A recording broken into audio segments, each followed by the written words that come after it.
Welcome to another episode of Get Wealthy with me.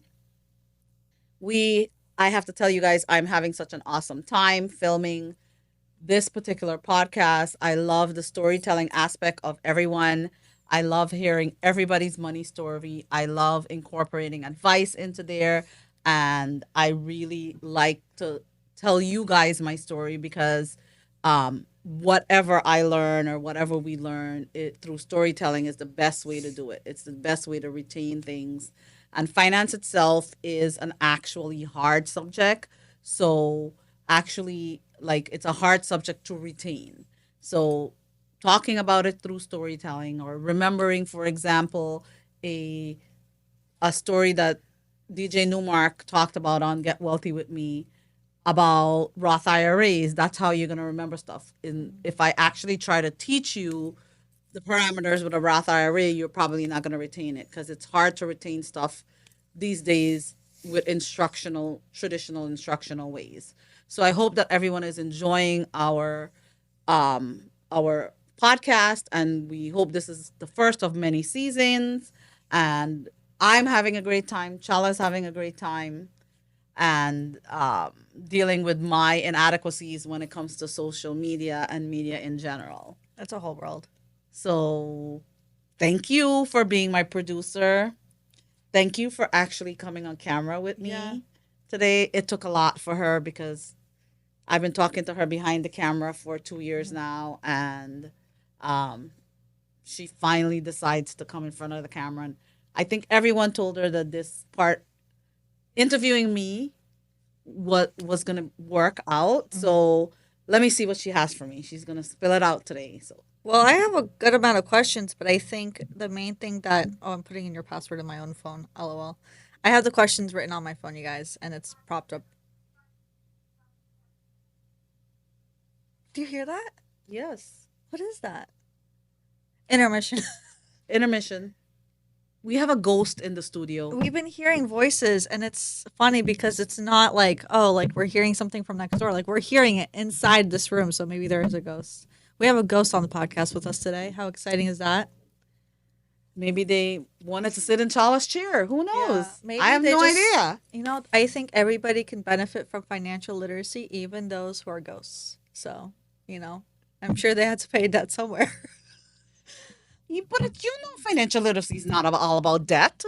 I mean, no, but I think it's understanding how, I think financial literacy is understanding of, now, mind you, I've known you for several years now, and I think I've come to learn a lot. So I'm going to say what I've come to learn, and then you correct me. But I feel like financial literacy, Sharon's touched on this multiple times. It impacts everybody.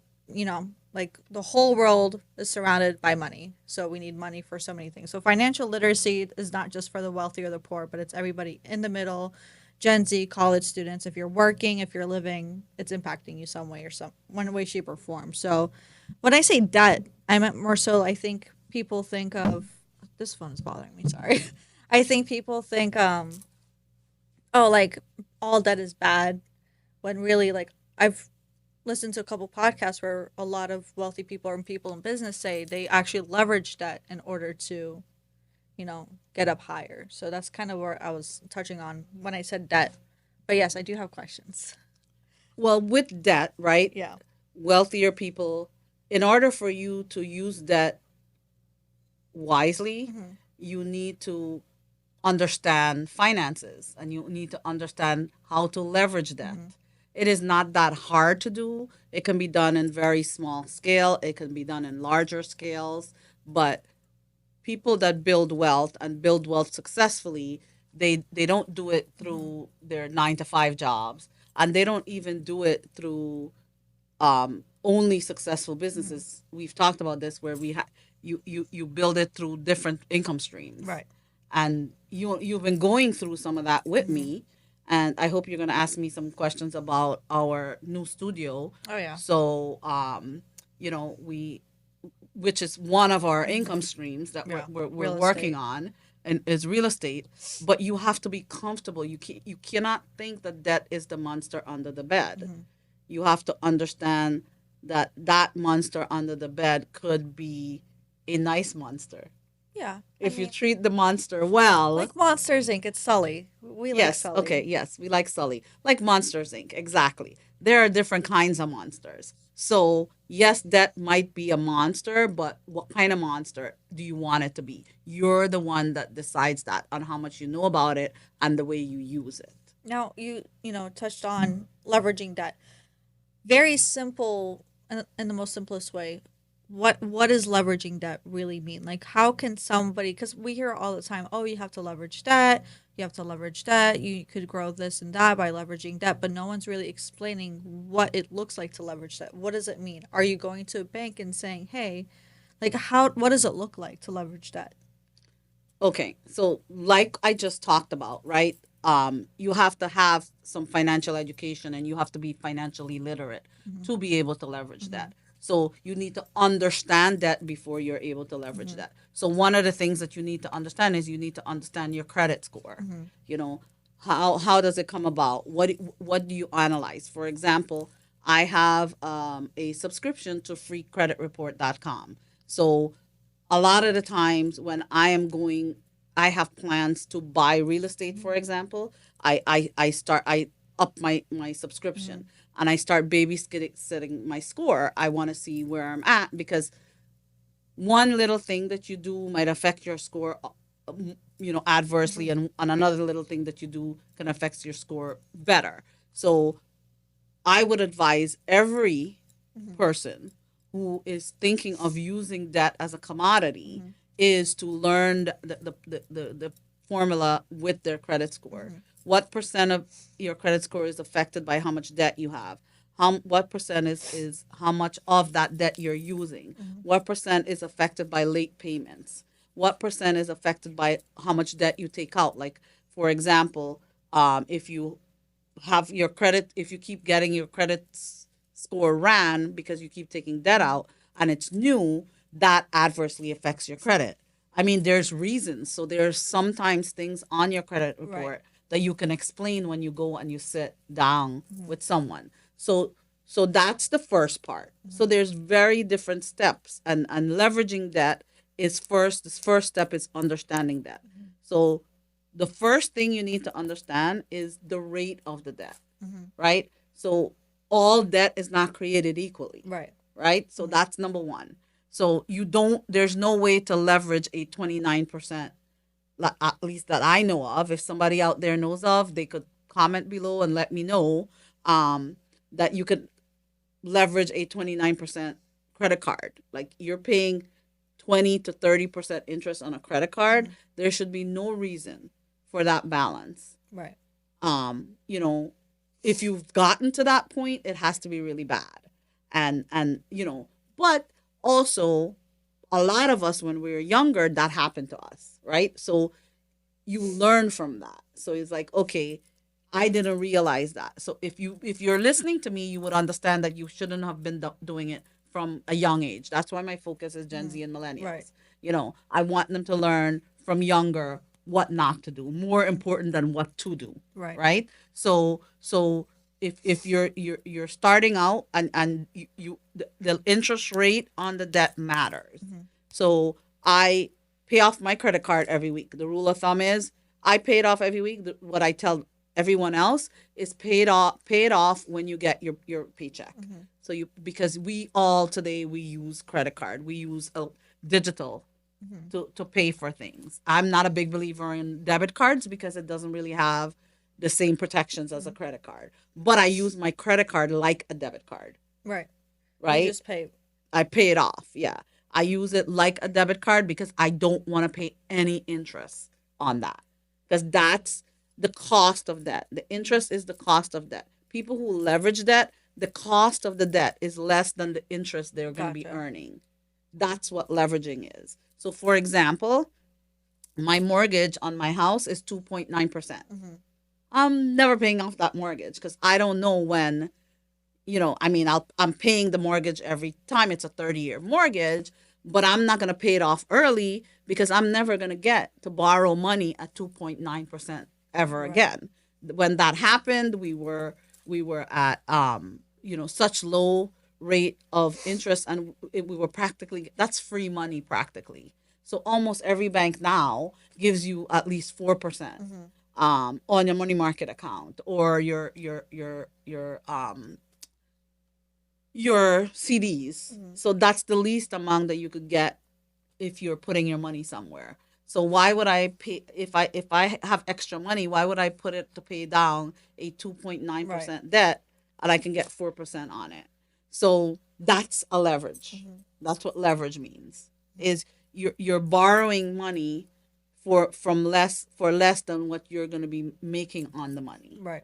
So for example, we borrow money um we borrowed the money. For I just the borrowed the studio. money for my new studio. Mm-hmm. You guys, in a few episode, by the middle of our second season, Yeah. we're gonna be in a whole new space. We're hoping because construction Fingers is an own crossed. animal. Yes. 100%. We're super excited. We just got our rendering, Yeah. and it looks awesome. And we're gonna be vlogging it on our other Yeah. um Channel. YouTube channel. So make sure you guys um tune in to our Sharon Parmeshwar I'll channel. tag it. And I'll be editing this anyways. and you guys can follow us on that vlog,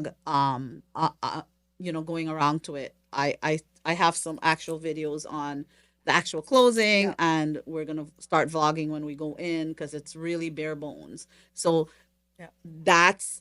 so with that, I forgot what my interest rate was that on that. I think it's like 7%. Okay. I have to look back at the paperwork, but it's That's still good, no? it's a higher interest rate, yes, but I believe that with the rental Mhm. that I'm going to be getting from that, Right.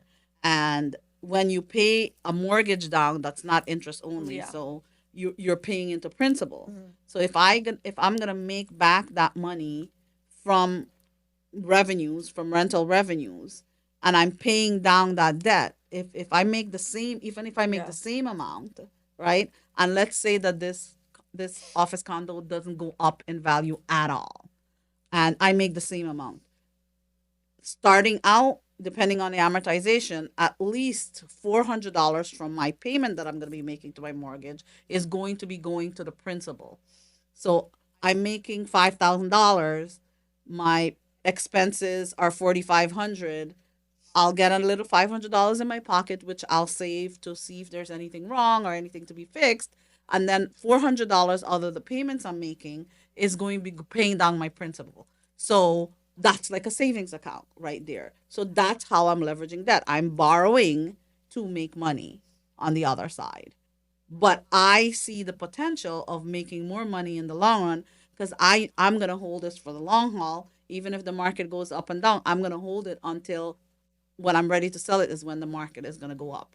So the more you understand and the more you understand money, you will understand that you can ride the swings in a market, and it might take longer, it might cost even a little bit more. The cost or the money that you're going to make might differentiate. But if you can ride the swing, if you have the time to the money to ride the swing, and you're not investing your, whether it's real estate, it's gold, it's the stock market, whatever you're investing in, if you have the value of time, and if you have that, then you're able to ride whatever is happening around you. Like there's a lot happening around us now. And yes, I'm going to have to wait longer to take some of my money out from the stocks that I have. But I don't need that money tomorrow, and I'm mad that my stuff is not going to be going up, but this is part of calculated risk. Mm-hmm. Would you say that the first property you bought was the first time you leveraged debt, or what was the first time you could look back, and how old were you when you first leveraged debt? So I would say the first property I bought was the first time I leveraged debt. Mm-hmm. I was 25 when I bought my 1st Mm-hmm. house, and I would say that that's when I started understanding debt a little bit Right. more. I've made mistakes too because the background that I have, an immigrant background, we don't understand certain markets, or we're not privy to understanding certain markets. And 2099 was the first time I bought my first house, and all we understand is real estate, right? Because no matter what background you're from, you understand land, you understand home ownership. You could come from, you know, the boonies in Africa or Asia or South American jungle, Mm. but you still understand that you have your own piece and you own it, and that's your Yeah. land and that's what it is. Uh-huh. So that was the first time I leveraged that, and believe it or not, in the year 99 2000, interest rate was 9.5 on my first That's house. funny. It was a 9.5, but yet I did not say, and I'll have to tell you guys. Mm. So that house, I we paid I think 189 for it. We sold it 3 years later in 2003 for 220,000. Mm-hmm. In 3 years, we sold it for Mm-hmm. 320,000. Yeah. Well, so you bought your first property at 25. I mean, 25-year-olds now are Gen Z, but it almost feels impossible for them to invest in real estate and get their foot into the real estate market just because of how everything is going on. So, what would be your big thing for Gen Zers that are wanting to invest but not knowing where to start? Like, what is one thing that they should check on or do besides having like the income? I read this thing and I don't know how true it is, but I looked it up on a couple forums and it said in 2025, a median household needs to make $145,000 a year, or individual needs to make $145,000 a year in order to properly be able to purchase a home comfortably. That's not necessarily true Mm-hmm. because every every part of our country right now, it has a different socioeconomic situation. So housing can range from, I mean, you could buy yourself a trailer park house for Mm-hmm. $50,000, Right. depending on what part. Maybe, I don't know, Alabama or Mm-hmm. Mississippi. I have no idea where. Yeah. I only drove through those states. I don't think I was allowed to stay. Um, but South Florida is definitely a little bit more expensive, Right. but it's not impossible. It's not impossible because you have to use my three matrix. You have to understand what makes me different from any other financial influencer out there is it is not just the mechanics. Most financial influencer, they're busy teaching you the mechanics. It's like the binge diet. They're Mm-hmm. telling you how many calories to count. They're not telling you the value of the calories. They're not telling you that all calories are not equal. So if you have 200 calories from one Oreo or 200 calories from a bowl of spinach, it's two different calories, Mm-hmm. right? So you need to understand the motivation. So what is it that you want? Mm-hmm. If your goal is to buy a house, so most immigrants come here and their goal is home ownership. We all hear Yeah. the American dream is home ownership, right? So if your goal is home ownership, because when my dad came here, his goal was home ownership. That was the thing that we started to work on. Is he wanted to buy a house, and in New York you could buy duplexes. Right. So his first house Mm-hmm. was, and he bought his first house. We came in 1984, and he bought his first house in 1988. Wow. So In in four 4 years, years. with three kids and a spouse that Yeah. stayed home, he bought his first house. But Yeah. mind you, this is the South Bronx, so Right. it was not the best Right. area. It was not the best house. We were renovating it while we were living in it. It was none of that. But we have to start somewhere. Right. So in New York, the best thing is they have the duplexes. Mm-hmm. So we had three levels, right? So we had a three-bedroom apartment, a three-bedroom apartment, and a one-bedroom Yeah. apartment. And we rented the The three third. bedroom Yeah. upstairs. We rented the one bedroom downstairs, and those two things paid the mortgage. Right. So we literally only probably had to pay our light bill Mm-hmm. and whatever else, and use the money to renovate the space. Okay. So ideally, you don't want to live in a house with other people, Right. but you need to start Start somewhere. somewhere. Right. So people, because immigrants could not afford to pay their mortgage Mm-hmm. themselves, they that was one way that they leveraged their Right. finances into making it. Right. So most immigrants would come here and share a space with someone first. I think that's the big thing with immigrants is that you actually see it a lot in, like, I have a lot of friends who are Guatemalan and you see that a lot where they're sharing space. It's you share the space until you can make it your Right. own and you take it from there. Now, I know that, I mean, anxiety and money are very closely tied, and there's a big thing, especially with Gen Zers, we're very much on mental health, right? The importance of mental health Right. and all of that. Now, how does that tie into, mental health and financial literacy? Like, how big of an impact does mental health have on finances and vice versa? So I've talked about this, but probably not as often as I should. Um, if you and you guys can go out and do this research and check on it. Almost every sensational, just on sensational, meaning every story that you hear about a suicide or something horrific that has happened out there, in that story they talk about the person having financial problems, money problems. That's one of the issues that happens. And that's with suicides, with the shootings, with all these different things. You hear that. So my point of it is there's so much in our country that could teach and help you. People, immigrants come here from other countries not because it's easier to work here, because Right. you and I both know, and you guys out there both know, it's not that it's easier to work in this country. We work our asses Right. off, 100%. right? So, and a lot of things here are harder than it is in other countries. But there's the opportunity to work, the opportunity to grow, and the opportunity to move from poverty to prosperity. So, and the middle class is that opportunity. Yeah. So, so one of the things that you need to look at as Gen Z and millennials is don't give up. Don't listen to all. There's so much out there that is naysaying, that's telling you all these things. Yeah, I believe everything, if it's used too much, can be bad for you. Yeah. Right. So 100%. social media, I see the value. Marketing, I see the value. All of this, I see the value in it. But if the wrong person comes on, or you don't vet the people that you're listening to, me no matter what, then, and you listen to what they're telling you, and their outlook is woe is me, things are bad, and Yeah. there's nothing we can do, then that's what you're going to believe.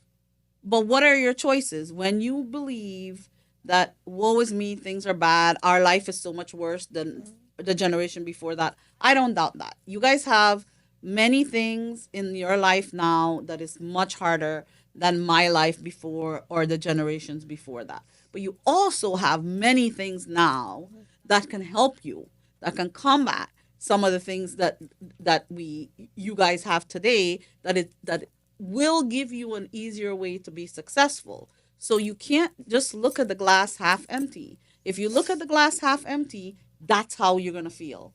You're going to feel like, what is happening around you, you cannot do anything about that. What you can do is you can do what you can do. You can control yourselves. You can work within yourself and figure out what's happening before, you know, don't give up on things. Yeah. If you're there's a storm, there's a hurricane, there's whatever. Sometimes we got to go out on that hurricane, but what do? We don't just go out there and stand there and say, "Okay, take me." Right. We fight. We dance in the rain. So we don't. I'm telling you guys, don't wait for the storm to be over, and yes, it will be. Yeah. But just dance in the rain. Continue doing what you need to do. Continue saving. Continue, taking calculated risks. Continue working on what your stuff. If your goal is to own home ownership, one of the things about your generation is the instant gratification. They want everything now. Yeah. 100%. Even when we're scrolling, if it's not fast enough in the first 10 seconds, we're going to scroll past. So that you guys need to come out of, Yeah. because that we did not have. Anybody that had that in a Gen X's generation or beyond that, they are still don't have a pot to piss in today. Yeah. That didn't work for them. It's not going to work for anybody.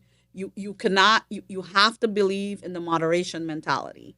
You have to believe in the moderation mentality. I'm all about, learning intentional money management while still living your life purpose. So it's not like I'm going to tell you to save everything now and do nothing. I'm going to tell you live moderately, but be one of the things that I was talking to someone that needed some financial advice. I said to them, you have three selves in you. You have your past self, your present self, and your future self. And that person told me, well, I'm just going to live for today and die young. or whatever it is. So, I'm not even going to plan for anything. You're doing yourself a disservice. You're treating yourself badly. But which self are you treating badly? Your future You're self. just, yeah. So when you're saying, "Oh, I'm going to live for today," that's only one part of you. Your future self could be tomorrow. It could be 10 years from now. It could be 20 years from now. You need to treat all yourselves equally. No, 100%.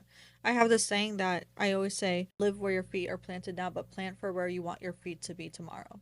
You Absolutely. have to live in the moment and then just calculate, okay, this is where I am now. Whether it's good or bad, it does not matter, but you are here. Right now we are sitting in this chair. Now, maybe we want to sit in this chair in a new studio, which we are going to be, and four And be months able from to pay now. for that studio, Yes, which to we're be able working to on. play for it. But it's funny. I keep turning to that camera knowing that's my camera. But hey, See, she doesn't know. No, the you guys, videographer, the producer didn't tell her which camera to work on. the producer did not inform me. I left the producer at home. But also because I'm not one to be in front of the camera, so this is all not new for me, but it's new for me.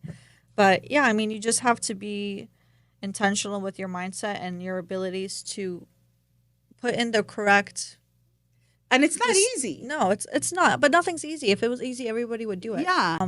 I do want to ask. So, the main purpose, especially with the podcast and the content that we're putting out there, is that financial literacy. I go back to this in the beginning, but it affects everyone differently. The one that we want to teach the most is Gen Zers. So, I don't think a lot of young entrepreneurs or individuals, college students, have gotten the ability to understand finances. Maybe it wasn't something that was in their household. Maybe that's not something that they were taught.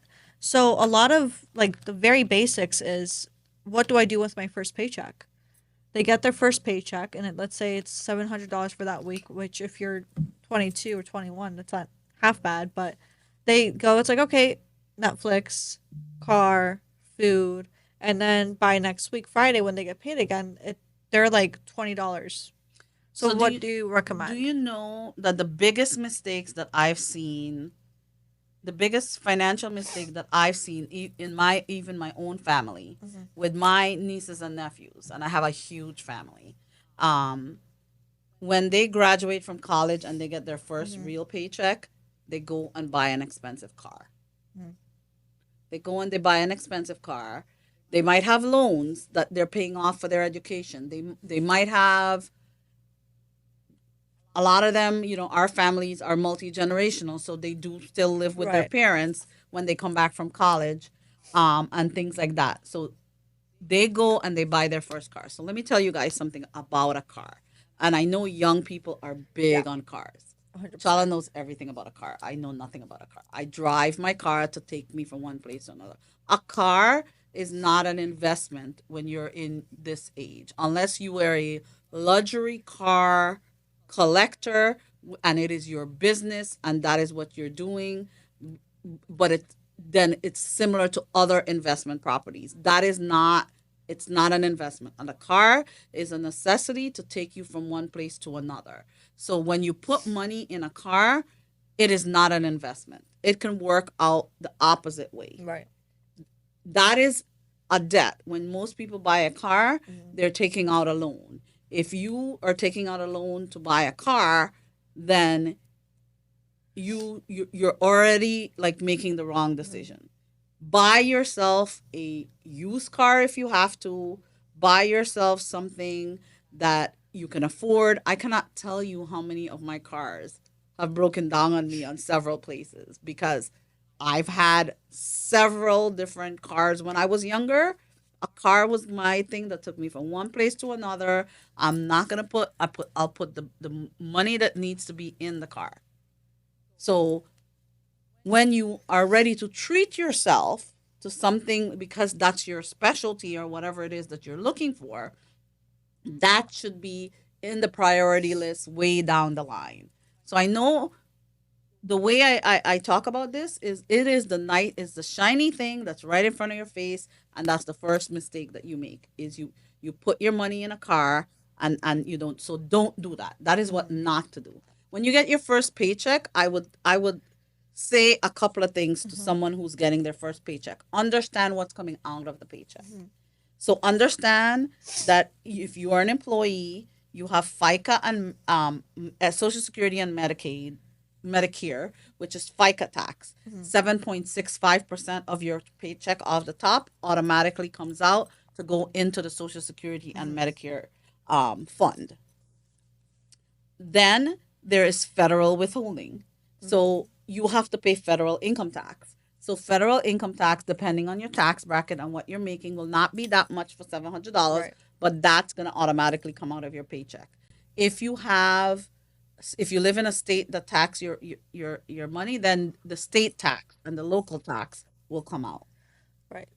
Then, if you work for a company who's offering you a 401k Mhm. or a health plan or things like that, there might be deductions that come out for that. So off the bat, when you start working, you have to start paying certain things. You have to pay the government, Mhm. right? You have to pay into Medicare and Social Security because that's what's taking care of your old age pension and Mhm. your old age health care. You have to pay your the other, if it's a state government, and then you have to pay your medical. One of the issues with America is medical insurance. Medical insurance costs a lot. With Obamacare, one of the best things about Obamacare is two things that Obamacare did that I think nobody should dispute. It moved the age of a child or a dependent to be on a family plan from 18 21, I believe it was 18 to 21 to 26. So, because most of us that are between 18 and 26, we're still in college, we're still trying to figure ourselves out. So, it gave you the opportunity to stay on your parents' plan until you're Mhm. 26. So, and you didn't have to prove anything. You didn't have to prove that you're going to college, you don't have to prove anything. You just, that's an automatic. So, that to me, that was the best thing. It helped a lot of kids. And with the cost of insurance now, as opposed to 15 years ago when this came out, I bet a lot of parents are thanking for that. And then it took away pre-existing conditions. So that was two things that it Mhm. took away. So health insurance is one of the expenses. So you are already starting with a paycheck, your first paycheck, to Uh-huh. pay all those things. But what should they do, like on their end? So let all that is taken out. So they're left with, let's say, like a couple $100. What do they need to do though? Like, what should So they what put I would into say to investing? do is there are different formulas. If you are living with your parents and you do not have additional Right. expenses, save as much as possible. Save or invest? You start by saving. Okay. So I personally would start you off with opening a Roth IRA, Okay. right? That's how I started with all my kids, and start putting the money in there, and then learn how to invest it when you're Uh-huh. younger. But if you have not done the research and learn how to invest, but it is more available to you guys today, Right. that part you can go on Schwab and open an account. You can go on Fidelity and open an account, and you don't have to have $1 million. Uh-huh. You can open it with $500. Right. So you don't need to have a lot of money to be investing like it was Mhm. before. So if you do your research and you're able to do that, then do that. If you want to start learning how to invest early, I would say save for your little emergency fund. So you would want to have like if you're living with your parents, 1,000, two thousand Yeah. dollars, depending on that. Put that save for that Uh-huh. first. Then when you've reached that, then I would say, um, do your Roth IRA. So it's funny you say that the $1,000 in the emergency fund. There's a statistic that says about 60% of the American population does not even have $1,000 in their savings, That's true. just because of how it is right now and like just It's not a jobs right and now thing. That's been it's happening for been a long right. time. But right now, like what we're seeing, that's one of the things, and it's because people don't have any financial understanding. They don't have any financial understanding, and the problem is my generation, Gen Zs, Gen Xs, and the baby boomers. We did not teach our children. We didn't think it was important because for us, a lot of things were given to Right. us. A lot of baby boomers are retiring with health insurance. They're Hmm. retiring with pension plans. They're retiring with a lot of things that their company Right. had set up for them. But for you guys, it's all contribution plans. For parents and grandparents, it was benefit plans. The company set it up, the company contributed, the company did it. For you guys, You have to contribute. Right. It's a benefit plan, yes, but you have to contribute if you want the company to contribute. That's how 401ks work. Previously, it was pension plans. It was defined benefit. The benefit is the company contribute, and you get the benefit whether you contributed or not. So that's the difference between today and decades before. You that generation, it was simpler. They didn't need to understand financial so much with retirement because it was being done for them.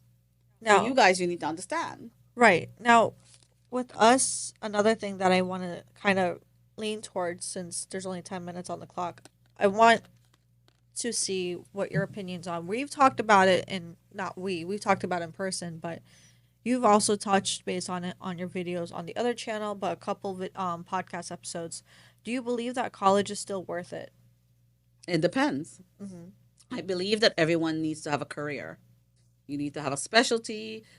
We all have gifts, Right. right? Mm-hmm. So I believe that everyone needs to have a career. But I believe that we focus too much, just like the car, on the shiny new thing. Okay, which college are you sending your kid? We don't focus on the finance of the college. How much is that college going to cost? And Yeah. what degree are you getting? And what are you going? Is it marketable? Uh-huh. Will you get a job coming out of there? How much is it going to cost you and your parents? And is the degree marketable?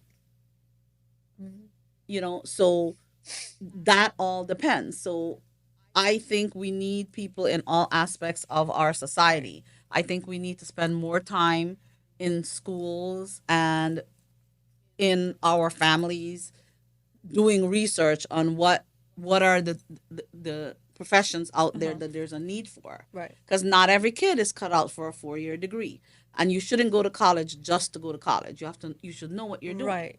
You should know what you want to do. You should be interested in something. So I will say focus, because personally I will tell you, I have clients from all socioeconomic background that came from. I have one client that is an excavator. He makes $500,000 a year. He does not even have a high school diploma, Yeah. Wow. but he's a smart guy. So education does not mean intelligence. I know 100%. lots of people with lots of degrees that are idiots. So I wouldn't focus so much on the degree. I Uh-huh. would focus more on the learning, the training, and the Yeah. education on what it is that you want to do. And of course, the cost. Because education is an investment. Anything that you put money out for, you have to think of it. It's an Right. investment. Never think of it as spending. If you think about it as an investment, then you'll understand, what am I getting out of this? Mm-hmm. It could be an investment in your own happiness, Right. but is it happiness for your current self, but then your future self is going to be sorry? Yeah. So you need to understand, you need to be good to all yourselves. I think there's a big push for colleges, but there's also this, like, what degree is worth it, especially with AI coming around. A lot of degrees don't seem as worth it as anymore. Like, for example, graphic design. The arts are, I feel like, plummeting in a sense. So, like, a lot of families push for college when, like you said, I mean, skill and mindset and having some sort of career is the most important part, and you could get that through anything. And if you have a career and you're trained in that, Right. whatever you did, and you're focused and trained, your degree is not going to, or your education is not going to be totally obsolete if it's a marketable thing. I'll give you an example. My nephew was studying computer engineering, and halfway through he just graduated last year, and halfway through it, he realized that all the coding he did for the first Yeah. 2 years was for not, I wouldn't say for nothing, but was kind of obsolete, because now a lot of the coding is done by 100%. machines. So, but it's just like people saying when Yeah. computers came out, we Yeah. wouldn't need CPAs, Right. right? And we still very much do need them. In fact, isn't there not that many accountants right now? Yep, we have a pipeline issue we have a pipeline issue in almost every aspect. Right. Why do you think a lot of people were surprised at the unemployment number that came out last week? It came out that unemployment is 4.5%, and we had a growth in new jobs. Why? And I'm going to give you guys my educated opinion. I knew that that number wasn't coming down because everybody talked about, even through after COVID, everybody's like, okay, we're going to go through a recession, we're going to go through a recession, we're going to go through a recession. And the recession never happened. Mm-hmm. And one of the reasons that our markets are holding on together right now, and if you, I watch a lot of pundits on on Business News, on Fox, on Bloomberg, on CNBC, and they're like, okay, why is it holding on, why are we not, it's because our unemployment numbers are not moving as much as into recession territory. One of the reasons I think is we're lying to ourselves. We don't we have a labor problem. Mm-hmm. And we've have a labor problem. We knew we were going to have a labor problem. 20% of the workforce pre-COVID was baby boomers. That's 20% of the workforce. We knew that with the current workforce that we had, the current need for workforce that we had, we weren't going to be able to fill that with our population. And I don't know why people are surprised that unemployment is not where it's at. I feel like we're underemployed. Okay. We do not, if unemployment numbers goes up, is I feel that it's because we do not train the people for the jobs that we have. Okay. So there are people out there that needs jobs, and there are more jobs numbers wise that is needed, but the people that are looking for the job are not qualified to do those jobs. So we are not looking at what we need to train our population for the jobs that are going to be in need. So I think that's more important than AI, Right. and what's happening. Like, yes, the computer helps me prepare a tax return, Right. but it doesn't help me to strategize. It doesn't help me tax planning. And it does things wrong sometimes. If you don't understand the tax law, you wouldn't know what it did wrong. You wouldn't know where the number should be. You didn't know how to review it. So, and the tax returns can get very complicated because our tax laws are very complicated. So, I believe that if used for good, all of the technology that we're seeing is amazing. Well, I mean, I told you about the seminar that I went to, and the aging scientist from Santa Barbara. He said what his scientists are able to do now, and this was last year, in 3 months, they couldn't do in 15 years before. They can put stuff to work and all of the machines to go and do the experiments and go to sleep or come and check back on it, which they had to be there. They had to take, so it is working good. Personally, I love ChatGPT. oh yeah, I chat GPT these questions. I'm just kidding.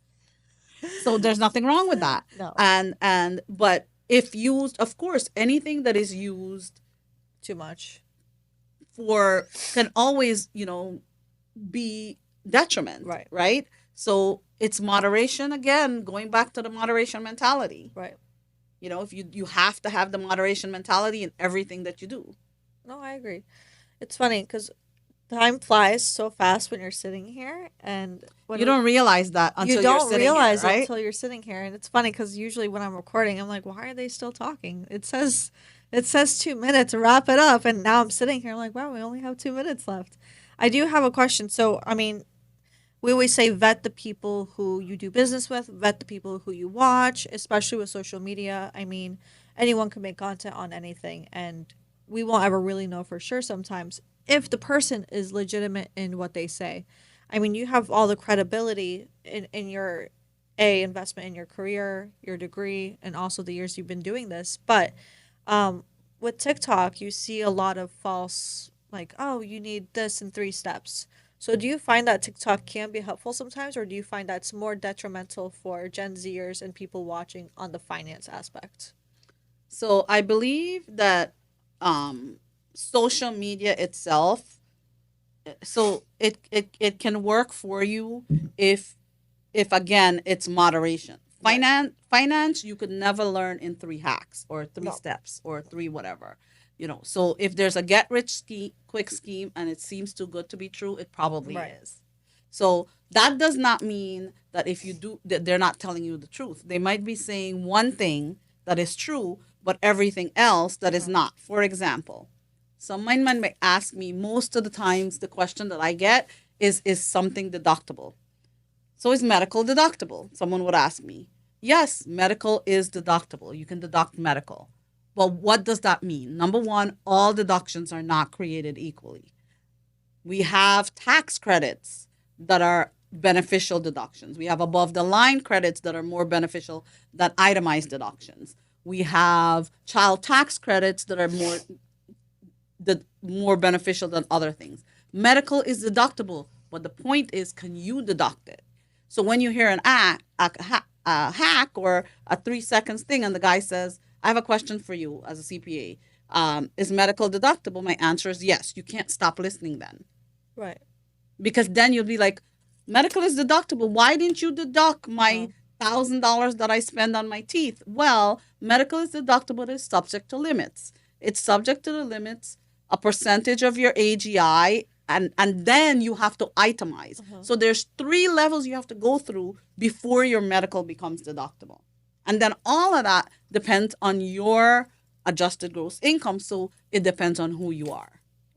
That's true. So you cannot just listen to the first thing and think that that's all God. Right. You listen, but then you vet later. You're like, okay, that's interesting. Let me look this up more and have a credible source help me or teach me more about this.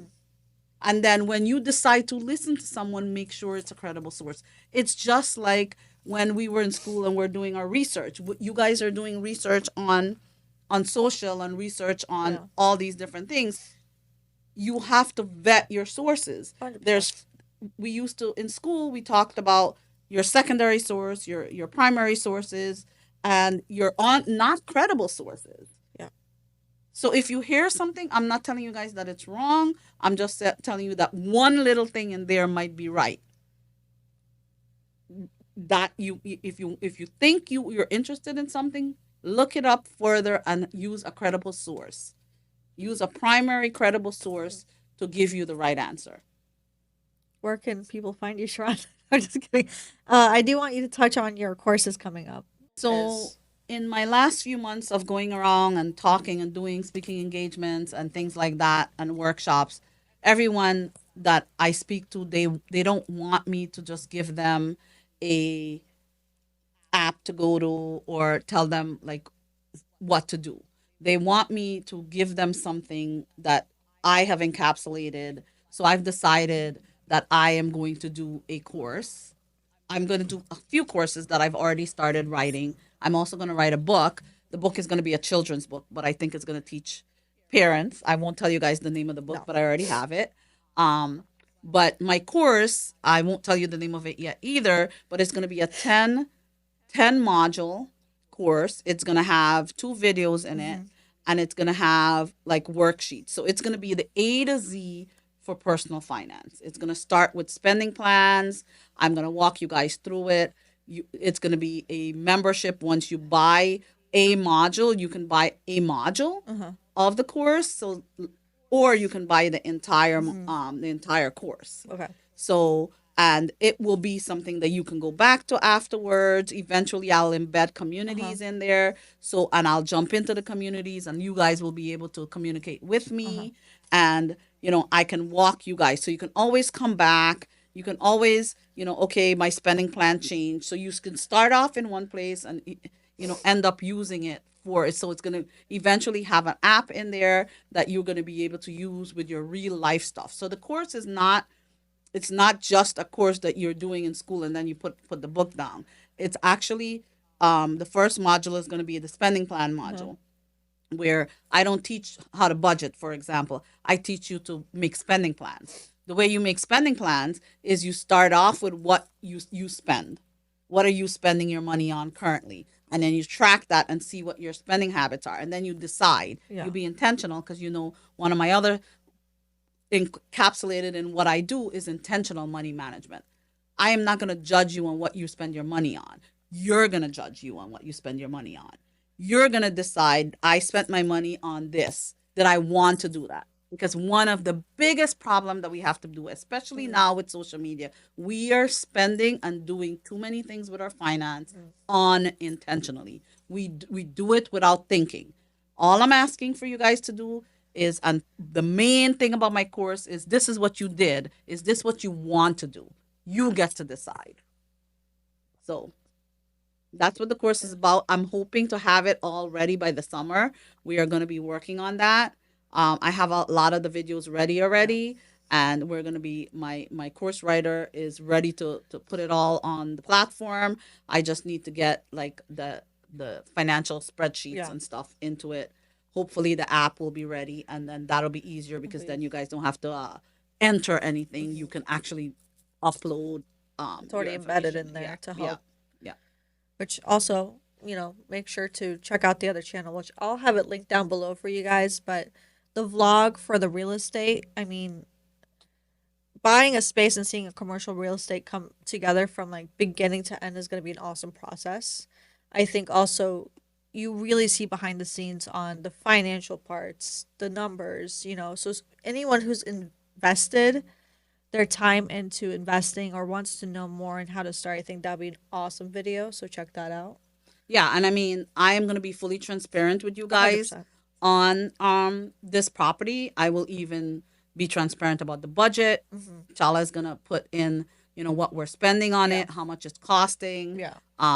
We're going to have all those numbers in there, what my loan is, how much my loan is Yeah. about. So I'm going to walk you guys this from the beginning to end on this whole process. I believe we started with our first video, which we Mm-hmm. might probably play back some clips on it Yeah. when I made my first call to the lender Yeah. when I got approved. That was like a 20-minute long conversation Yeah, video, but it was like a 40-minute conversation. on how to start getting the financing Yeah. for it. So we have a couple of the videos already, and I have a couple of videos on the closing, which I have to Uh-huh. send to you, and we're gonna walk you guys through the actual construction process Yeah. and the numbers process on it. I'm gonna be fully transparent, putting myself all out there so you guys can see everything. Exciting. Shala can't wait. I hate construction. I love construction. I'm dreading this process. I And just want to I'm be in there. excited to see. It's okay. You got yin and yang over here. That's why she's going to be doing all of it with me because The smell of drywall. Mm. we started with the rendering already and I'm ready to I'm like, okay, this is it. This is what we want. Let's get started. I'd probably end up asking the guy, hey, you want me to mix the concrete for you? I can help. Oh God. We're not doing No, that. you're going to be videoing No. me, remember? No, we're not doing that. Well, thank you guys for watching and being a part of our first season of Get Wealthy with Me. We really appreciate our audience. We are doing this for you. I believe my passion is financial education Yeah. and empowerment. And for everyone out there, we all have a money story. 100%. We're all living a money story. We're on a money journey. And I just like to be a small part of that journey with you. And I want to help you get better with it.